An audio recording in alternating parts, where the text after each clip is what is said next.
Today, I'll walk you through how to delete rows in Power by Query Editor, even if you're a total beginner or just need a quick refresher.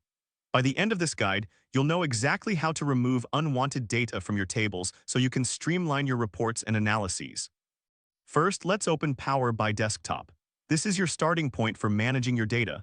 If you don't see the familiar interface, don't worry if your dashboard looks slightly different. Just ensure you're in the right application. Next, click on the Transform Data button. This will take you into the query editor where all the magic happens. Think of this as your workshop for data preparation.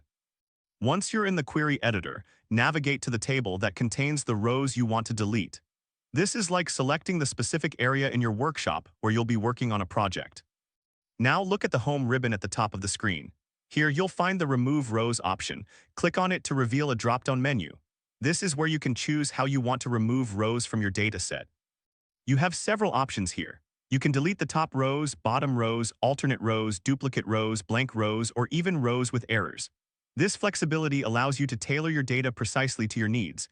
It's like having a toolbox filled with various tools for different tasks. If you need to delete specific rows based on your criteria, click on the column title dropdown. Here, you can uncheck the rows you want to remove. This step is crucial for ensuring that only the data you want to keep remains in your table. Next, if you want to keep a certain number of rows, click on Keep Rows and select Keep Top Rows. In the text box that appears, type the number of rows you want to retain after hiding the unwanted ones. This is similar to setting a limit on how much material you want to keep for your project. And there you have it. You've successfully learned how to delete rows in Power by Query Editor.